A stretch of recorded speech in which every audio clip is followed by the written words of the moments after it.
Eh bien, comme vous le savez maintenant, l'Heure de la Bonne Nouvelle a choisi comme thème pour sa série 2007 « Une bonne nouvelle dérangeante ». Parce qu'en réalité, le véritable christianisme est très loin d'être une espèce de religion tranquille. Jésus, un jour, a prononcé cette parole révolutionnaire sur laquelle, d'ailleurs, aujourd'hui, nous allons nous appuyer pour notre message. On va essayer de prendre les quelques minutes qui viennent pour comprendre ce que Jésus a bien voulu dire lorsque, dans l'Évangile de Luc, chapitre 19, le verset 10, Jésus a dit « Le Fils de l'homme est venu chercher et sauver ce qui est perdu ». En réalité, le christianisme est une bonne nouvelle inimaginable. C'est impossible que les hommes aient pu concevoir ce que la Bible nous révèle. C'est d'ailleurs tellement vrai que l'apôtre Paul, dans la première lettre qu'il adresse à l'Église de Corinthe, chapitre 2, le verset 9, dit ceci.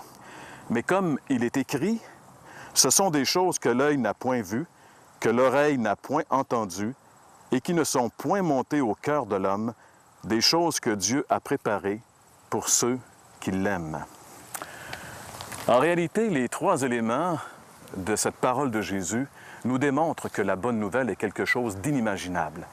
On va essayer de comprendre cette courte phrase de Jésus avec ces trois éléments, c'est-à-dire le sujet, le verbe et le complément. On va commencer par le sujet. Jésus se nomme le Fils de l'homme. Il dit « le Fils de l'homme est venu ». Pourquoi est-ce que Jésus s'appelle le Fils de l'homme? C'est un peu intriguant, ce titre qu'il se donne. Ce titre, d'ailleurs, on le retrouve dans l'Ancien Testament, dans le livre de Daniel, qui voit venir sur les nuées quelqu'un d'étrange qu'il appelle le Fils de l'homme. Eh bien, le Fils de l'homme veut simplement dire l'homme parfait. Jésus est l'homme parfait. Bien sûr, la Bible parle de deux hommes. La Bible parle du premier homme qui a engendré une race déchue, une race de pécheurs. Le premier homme, c'est Adam. Le second, c'est Christ, qui, lui, est venu pour justement engendrer une race d'hommes parfaits. C'est pour ça qu'il s'appelle le Fils de l'homme parfait. En réalité, on peut dire que Jésus, il est unique à bien des égards. Il est unique, mettons, dans sa conception. Il n'est pas né comme vous et moi. Il n'y a pas eu de père humain. En réalité, c'est Dieu, le Saint-Esprit, qui est venu sur Marie, l'a couvert de son ombre et elle a enfanté celui qui s'appelle Jésus. Ce qui fait que Jésus, il est unique dans l'histoire de l'humanité parce qu'il est à la fois vrai Dieu et vrai homme. Sa vie, la vie de Jésus qui nous est révélée dans la Bible, démontre qu'il est unique par sa vie. Beaucoup de miracles étonnants, surprenants ont marqué sa vie. Ses paroles, jamais homme n'a parlé comme lui. Il est unique également par sa mort. C'est clair pour tous qu'on l'a frauduleusement accusé, qu'on l'a condamné à la peine capitale alors qu'il n'avait absolument rien fait. Mais il est unique aussi par sa résurrection parce que 3 jours après qu'on l'a mis dans la tombe, il est sorti vivant et plusieurs témoins l'ont vu. Donc, la bonne nouvelle est inimaginable à cause de son sujet, la personne même de Jésus qui s'appelle le Fils de l'homme. La bonne nouvelle est aussi inimaginable à cause de son action. Il est venu chercher et sauver ce qui est perdu. C'est inimaginable quand on y pense, c'est un peu comme un juge qui partirait lui-même à la rescousse des coupables. C'est un peu, quand on pense à notre système de santé ici au Québec, si vous n'avez pas de médecin de famille, essayez de vous en trouver un. Vous allez voir que ce n'est pas évident. Il n'y a aucun médecin qui cherche des clients, au contraire. Mais quand on pense à Jésus, c'est le contraire qu'il fait. En réalité, c'est le médecin qui cherche le client, qui cherche celui qui a besoin de lui. Jésus est venu chercher. C'est le bon berger qui est à la recherche de sa brebis perdue. En réalité, si Jésus n'avait pas pris l'initiative de venir, il n'y aurait aucun espoir pour personne. Il est venu chercher. Jésus est à votre recherche. Il est à la recherche de la brebis perdue. Il nous cherche inlassablement. Et à travers même cette émission, à travers ce que vous écoutez cet après-midi, c'est lui qui est à votre recherche. Il aimerait que vous puissiez entrer en contact avec lui afin de le trouver. Il est venu vous chercher. Il est venu chercher et sauver. Non seulement chercher, mais sauver. Et le verbe sauver dans la Bible, c'est un verbe qui signifie vraiment rescaper quelqu'un qui est sur la voie de la perdition. La Bible dit qu'on est en très mauvais état, nous les êtres humains. Ça paraît pas, humainement parlant, puis visiblement parlant, ça paraît pas, mais spirituellement parlant, on est à la dérive, on est en état de perdition. C'est ce qui fait qu'il y a tant de difficultés dans la vie humaine, tant de détresse chez les êtres humains, parce qu'on est une race en perdition. Jésus a dit ceci, j'aimerais qu'on puisse lire ensemble ces paroles dans l'Évangile de Matthieu, c'est dans le chapitre 7, les versets 13 et 14. Jésus dit: « Entrez par la porte étroite, car large est la porte, spacieux le chemin qui mène à la perdition, et il y en a beaucoup qui entrent par là.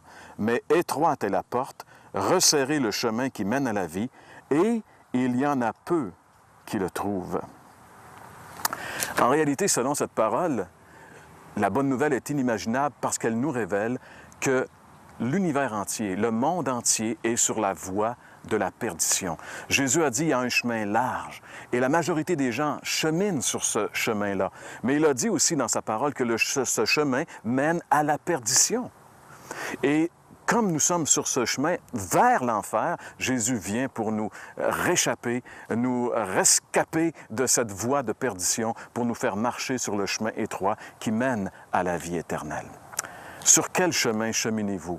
Êtes-vous sur le chemin large? Vous savez, le chemin large, c'est le chemin de la religion. On peut être à l'aise dans notre religion. On peut y être à l'aise également dans n'importe quelle sorte de péché. On ne se crosse pas la tête, puis on se dit, ça va bien, puis quand on est mort, c'est 6 pieds sous terre et tout arrête là. Ça, c'est le chemin large. C'est la façon dont les gens pensent sur ce chemin large. Mais le Seigneur Jésus nous avertit, c'est le chemin de la perdition. Et lui, il est venu pour nous sauver. Si vous réalisez que vous êtes sur la voie de la perdition, j'aimerais vous rappeler aujourd'hui qu'il y a une bonne nouvelle inimaginable. Le bon berger est à votre recherche afin de vous sauver de cette perdition éternelle qui est devant tous les êtres humains. Oui, la bonne nouvelle est inimaginable par son sujet, la personne de Jésus, par son action également. Il est venu sauver, il est venu chercher et sauver. Mais il est venu chercher et sauver qui? C'est le troisième élément sur lequel nous allons terminer ce message. Il est venu chercher et sauver qui? Est-ce que Jésus est venu chercher et sauver des bonnes personnes? En réalité, la Bible nous dit qu'il n'y a pas de bonnes personnes. Aucune. Ça, c'est inimaginable également. Et c'est choquant et c'est dérangeant, cette bonne nouvelle. Dans l'Épître de Paul aux Romains, chapitre 3, le verset 23, nous lisons ceci. « Tous ont péché et sont privés de la présence glorieuse de Dieu. » Inimaginable prend tout son sens ici en réalité, car pour être trouvé et sauvé par Jésus, il faut reconnaître que nous sommes en état de perdition, que nous sommes perdus. Et vous savez, l'horreur de la chose, c'est que l'orgueil de l'homme, mais aussi la religion de l'homme, les deux ensemble, lui font croire que finalement, l'homme est une bonne personne. L'homme est quelqu'un qui n'a pas besoin de se confier en Jésus. Il fait des bonnes œuvres religieuses, il est moral à ses propres yeux, ou finalement, il a fait taire sa conscience. Et ça, c'est l'orgueil de l'être humain et la religion qui lui font croire qu'il n'a pas besoin de Jésus, qu'il n'est pas sur la voie de la perdition. C'est malheureux. Mais acceptez ce que la Bible dit. Tous ont péché. Ça veut dire que vous qui nous écoutez aujourd'hui, vous avez péché et à cause de cela, vous êtes privés de la présence glorieuse de Dieu. On est tous par nature privés de la présence de Dieu. Mais la bonne nouvelle de l'Évangile, c'est que Jésus a quitté le ciel et qu'il est venu chercher et sauver ce qui est perdu. Voudriez-vous aujourd'hui reconnaître que laissé à vous-même, vous êtes vraiment perdu, que vous n'avez aucun espoir et venir à Jésus tel que vous êtes, lui avouant que vous êtes perdu, que vous avez désespérément besoin que votre vie change, que vous avez besoin de lui parce que vous n'avez aucun espoir, aucune espérance sur ce qui va arriver le jour de votre mort. Pourquoi ne pas venir tel que vous êtes et reconnaître ce fait à Jésus et lui confesser humblement, « Seigneur Jésus, je reconnais que je suis perdu. Seigneur, j'ai essayé de vivre ma vie par moi-même, mais je dois admettre aujourd'hui que c'est un échec. C'est pourquoi je viens, Seigneur. Ta parole, tu me dis dans ta parole que tu es venu chercher et sauver ce qui est perdu. Eh bien, Seigneur, trouve-moi et sauve-moi. » Si vous priez humblement comme ça, mais sincèrement, le Seigneur Jésus va vous trouver et vous allez expérimenter la chose la plus extraordinaire qu'il est possible d'expérimenter, la transformation de la nouvelle naissance. Parce que l'Évangile, la bonne nouvelle, c'est quelque chose de dérangeant, c'est quelque chose d'inimaginable, mais c'est quelque chose de réel et qui transforme les vies. N'allez pas plus loin avant de céder maintenant votre vie à Jésus et de découvrir la puissance transformatrice de la bonne nouvelle.